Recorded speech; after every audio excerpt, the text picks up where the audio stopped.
Deep in his heart, the masochist cannot stand the good to which he thinks he is condemned, and he worships the persecuting evil, for his mediator personifies evil. This fact is particularly clear in Proust. Among his fellow students in high school, Jean Santoul seeks the companionship of the brutal ones, who look on him as an object of ridicule. The narrator of Remembrance of Things Past defines the desired being as, quote, the unreal and diabolic objectification of the temperament which is opposed to my own, of the almost barbarous and cruel vitality which is so lacking in my weakness, my extremes of painful sensibility and intellectuality, end of quote. Most of the time, the subject himself is not aware of his passion for evil. The truth only appears in flashes in his sexual life and in certain remote areas of existence. The gentle Saint-Loup is cruel only in his relations with the servants. His clear perception is totally taken up with the defense of good. On this level, the aggravation of desire often shows up in the form of aggravation of the moral sense, of delirious philanthropy, and of a virtuous enrollment in the forces of good. The masochist identifies with all the insulted and the injured, with all the real and imaginary misfortunes that vaguely remind him of his own destiny. The masochist has a grudge against the very spirit of evil, and yet he does not want to crush the wicked so much as to prove to them their wickedness in his own virtue. He wants to cover them with shame by making them look at the victims of their own infamy. At this stage of desire, the voice of conscience is indistinguishable from the hatred aroused by the mediator. The masochist turns this hatred into a duty and condemns everyone who does not hate along with him. This hatred allows the desiring subject to keep his eyes constantly on his mediator. The masochist is all the more eager to destroy the delicious evil because he believes himself incapable of piercing that impenetrable armor and reaching the divinity. Thus, he has passionately renounced evil. Like the underground man, he is the first to be astonished at certain displeasing phenomena which he observes in himself and which seem to contradict the whole of his moral life. The masochist is fundamentally a pessimist. He knows that evil is destined to triumph. It is despairingly that he fights on the side of the good. The fight is therefore all the more commendable. For cynical moralists, and in a different way for Nietzsche, all altruism, every identification with weakness and impotence, results from masochism. For Dostoevsky, on the contrary, the masochistic ideology, like all other fruits of metaphysical desire, is an inverse image of vertical transcendency. This terrible caricature testifies in favor of the original. All the values of Christian morality can be found in masochism, but their hierarchy is inverted. Compassion is never a principle, but a result. The principle is hatred of the triumphant wicked. Good is loved in order that evil be hated more. The oppressed are defended for the sake of overwhelming the oppressors. The masochistic vision is never independent. It is always in opposition to a rival masochism, which is organizing the same elements into a symmetrical and inverse structure. What is defined as good on one leaf of the diptych is automatically defined as evil on the other, and vice versa. Dostoevsky suggests in The Possessed that all modern ideologies are penetrated by masochism.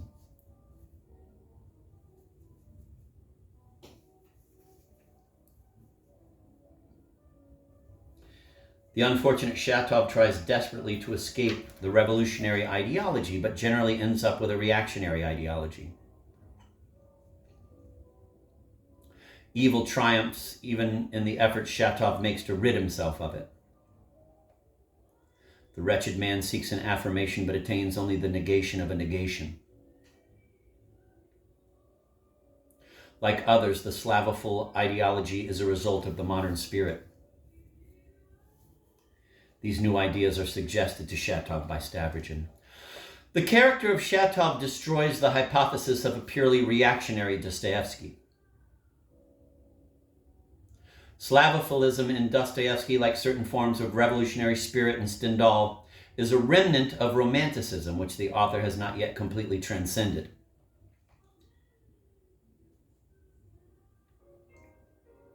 Shatov is Dostoevsky meditating on his own ideological evolution, on his own inability to free himself of negative ways of thinking. And it is in this very meditation that Dostoevsky transcends the Slavophil ideology. The partisan spirit still triumphs in an author's notebook, but Dostoevsky crushes it in The Brothers Karamazov. It is in this surpassing of the Slavoful ideology that we find the finest moment of Dostoevsky's Jesus. It is in this surpassing of the Slavoful ideology that we find the finest moment of Dostoevsky's genius. Do not hate the atheists, the professors of evil, the materialists, or even the wicked among them, for many are good, especially in our time. Dostoevsky, in everything prior to the brothers Karamazov and Proust throughout his work, sometimes yield to a common temptation. They endow certain characters with an essential wickedness, with a cruelty which at first is not a response to another cruelty or to an illusion of cruelty. These passages reflect the sadomasochistic structure of experience. They do not reveal it. Novelistic genius is based on the ability to transcend and reveal the metaphysical desire, but some dark corners remain. Certain obsessions resist the novel's insight. This ability to go beyond is the fruit of an interior struggle, and the novels always bear the traces of this struggle. Novelistic genius is like the tide rising over uneven ground. Some little islands remain after the rest is submerged. There is always a critical zone in the extreme areas of metaphysical desire explored by the novelist. In Proust, some of the aspects of homosexual desire belong in this zone, which novelistic revelation is rather slow to penetrate, and in which it cannot always definitively assert itself.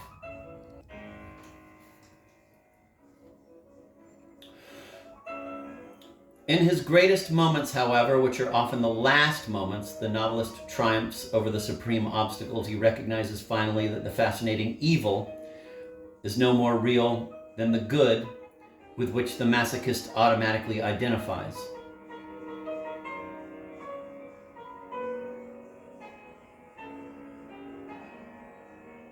Quote,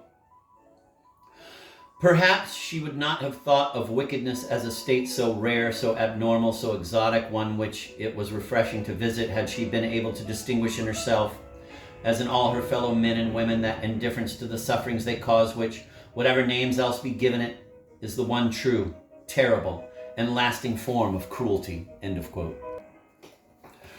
That sentence seems even more wonderful when one considers the length of the spiritual journey stretching behind it. The sadomasochist's nightmare is as blatant a lie as Don Quixote's dream or the insipid illusion of the bourgeois. Basically, it is the same lie.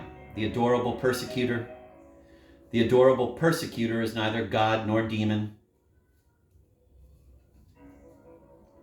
The adorable persecutor is neither God nor demon. He is merely a person like ourselves, the more eager to hide his own suffering and humiliation because they are more intense. Albertine turns out to be insignificant. Zverkov is nothing but a boring idiot. The sadomasochist's mistake would make us laugh as much as Don Quixote's were the results of meditation not so terrible. In Cervantes' eyes, Don Quixote is a man who neglects his duty. But his madness does not as yet place him in any radical opposition to the values of civilized Christian society. The illusion is very spectacular, but its effects are harmless. It could be said without any paradox that among heroes of novels, Don Quixote is the least mad. But the lie becomes more blatant and the consequences more serious as the mediator approaches. If we still doubt that this is true, it is because we are prejudiced in favor of the dull, the mediocre, or even the sordid and terrible, at least in the sense that we make these very characteristics our criteria of truth. An irrational but significant preference, itself the result of an increasingly intense mediation, leads us to consider the underground more real, more true than the beautiful and the sublime of early Romanticism. De Rougemont denounced this astonishing prejudice in Love in the Western World. Quote, that which is most base seems to us most true. It is the superstition of our time, end of quote. Fundamentally, to be a realist is to tip the scales of probability in favor of the worst. But the realist makes an even more serious error than does the idealist. Not truth, but falsehood advances as the crystal palaces are transformed into a vision of hell.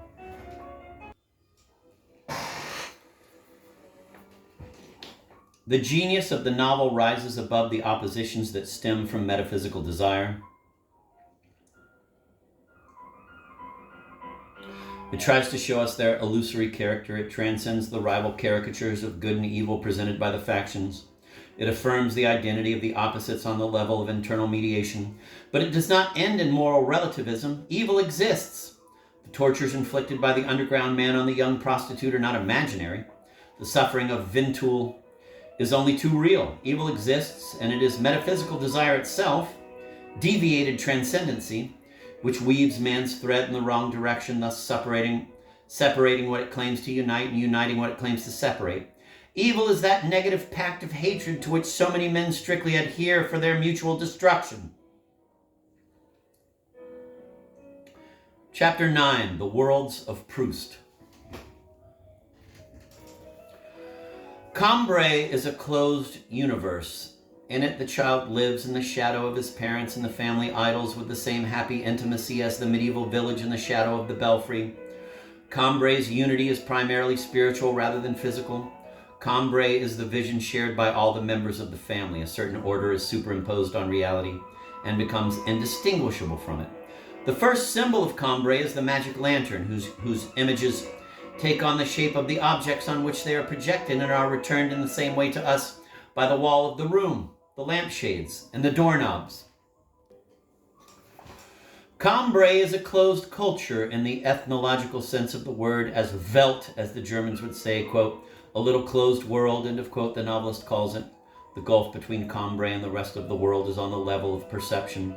Between the perception of Cambrai and that of the barbarians, there is a specific difference which it is the essential task of the novelist to reveal. The two bells at the entrance provide us with only a symbol, rather than an illustration of that difference. The bell which, quote, any person of the household put out of action by coming in without ringing, and the double peal, timid, oval, gilded, of the visitor's bell, evoke two totally incommensurable universes. At a very superficial level, Cambrai is still capable of making out the difference in perceptions. Cambrai notices the difference between the two bells. Cambrai is not unaware that its Saturday has a color, a tonality all its own. Lunch is moved up an hour on that day. Quote, the return of this asymmetrical Saturday was one of those petty occurrences, intramural, localized, almost civic, which, in uneventful lives and stable orders of society, create a kind of national unity and become the favorite theme for conversation, for pleasantries, for anecdotes which can be embroidered as the narrator pleases. It would have provided a nucleus ready-made for a legendary cycle if any of us had the epic mind, end of quote.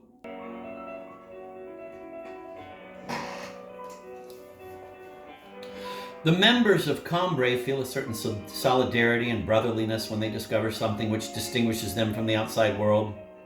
Francois, the maid, particularly enjoys this feeling of unity. Nothing causes her more amusement than the little misunderstandings occasioned by the family's forgetting. Not that Saturdays are different, but that outsiders are not aware of that fact. The barbarian, amazed at the change in schedule of which he was not forewarned, appears slightly ridiculous. He is not initiated into the truth of Cambrai. Patriotic rights spring up in that intermediate zone where the difference between ourselves and others become perceptible without being completely effaced.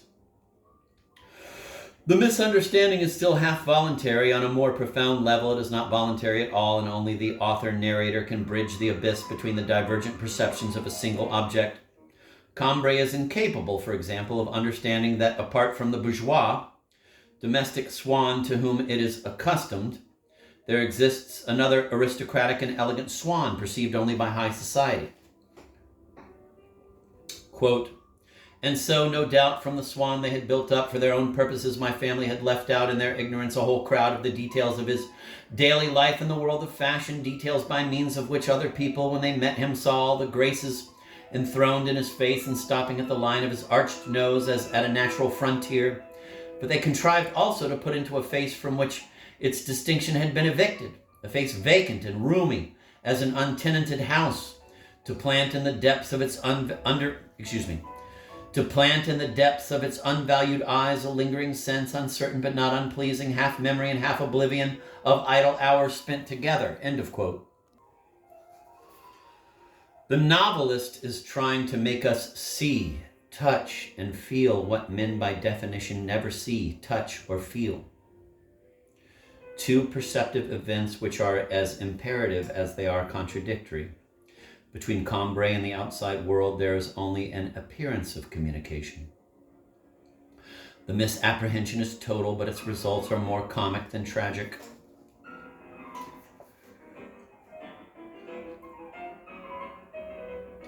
We are provided with another example of comic misunderstanding and the imperceptible thanks which Aunt Celine and Aunt Flora give Swann for a present he sent them. The allusions are so vague and distant that no one notices them, but the two old ladies do not for a moment suspect that they may not have been understood.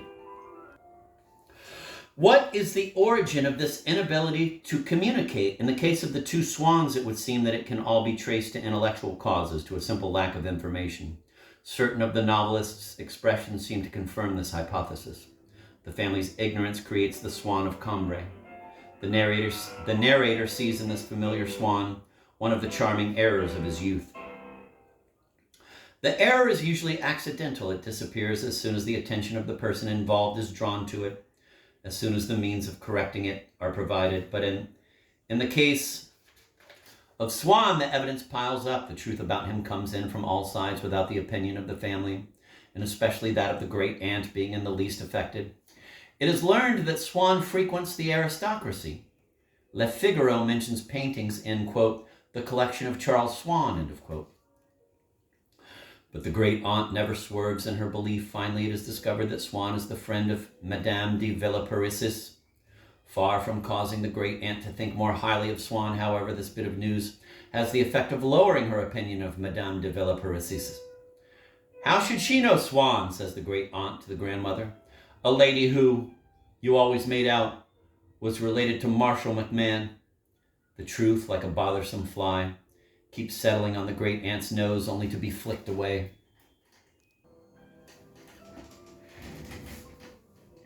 Thus, the Proustian error cannot be reduced to its intellectual causes. We must take care not to judge Proust on the basis of one isolated expression, and especially of the particular meaning to which a particular philosopher might limit that expression. We must go beyond the words to the substance of the novel. The truth about Swann does not penetrate Cambrai because it contradicts the family's social beliefs and its sense of bourgeois hierarchies.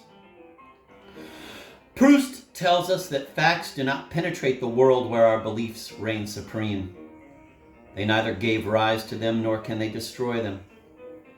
Eyes and ears are closed when the well-being and integrity of the personal universe are involved. His mother observes his father, but not too closely, for she does not want to understand, quote, the secret of his superiorities, end of quote. The aunts, Celine and Flora, possess to an even higher degree the precious ability of not perceiving. They stop listening the moment the conversation changes in their presence to something which does not interest them.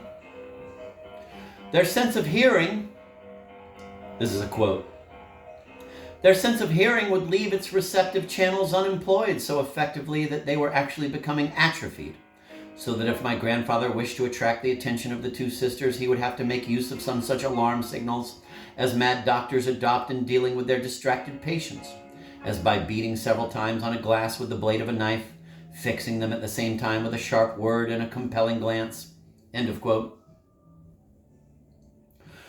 These defense mechanisms are obviously the result of mediation. When the mediator is as distant as in the case of Cambrai, they cannot be considered Sartrean, bad faith, but rather what Max Scheler in Ressentiment calls organic falsehood. The falsification of experience is not carried out consciously, as in a simple lie. Rather, the process begins in advance of any conscious experience, at the point at which representations and feelings about value are first elaborated. The organic falsehood functions every time someone wishes to see only that which serves his interest or some other disposition of his instinctive attention, whose object is thus modified even in memory. The man who deludes himself in this way no longer needs to lie.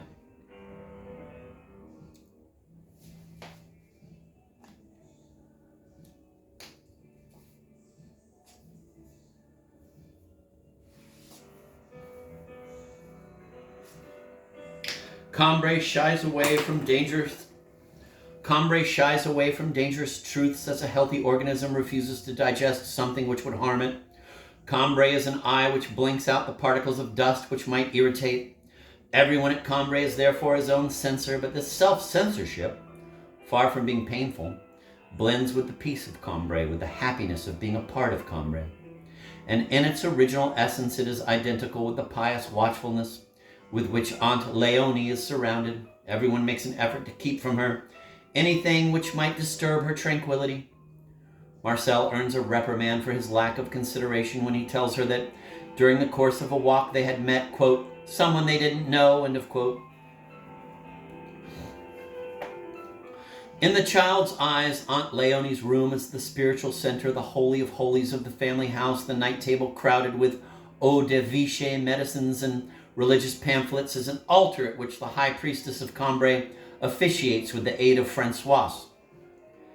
The aunt seems not to be active, but it is she who is responsible for the metamorphosis of the heterogeneous data. She transforms it into Cambrai lore. Out of it, she makes a rich, tasty, and digestible food. She identifies passers-by and strange dogs. She reduces the unknown to the known. Cambrai owes all its knowledge and truth to her.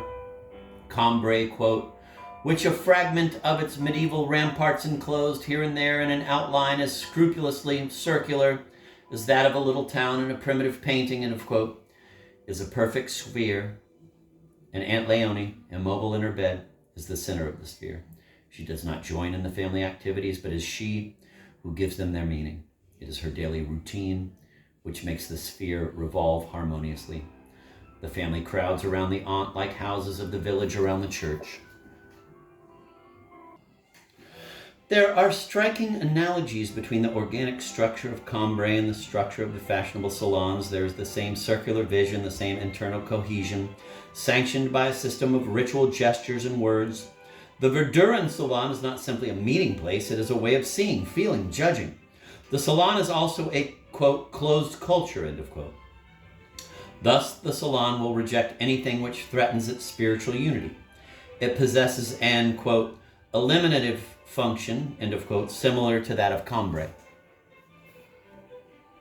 The parallel between Cambrai and the Verdurin salon can be followed all the more easily since the foreign body in both cases is the unfortunate Swann.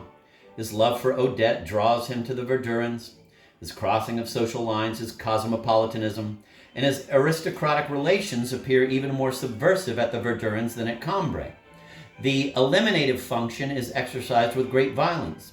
The great aunt is satisfied with a few relatively inoffensive sarcasms in reaction to the general feeling of any uneasiness caused by Swann. There is no threat to good neighborly relations. Swann remains persona grata. The situation evolves differently in the Verdurin salon. When the patroness realizes that Swann cannot be assimilated, the smiles turn to grimaces of hatred. Absolute excommunication is pronounced. The doors of the salon are closed with a bang. Swann is banished to the outer darkness.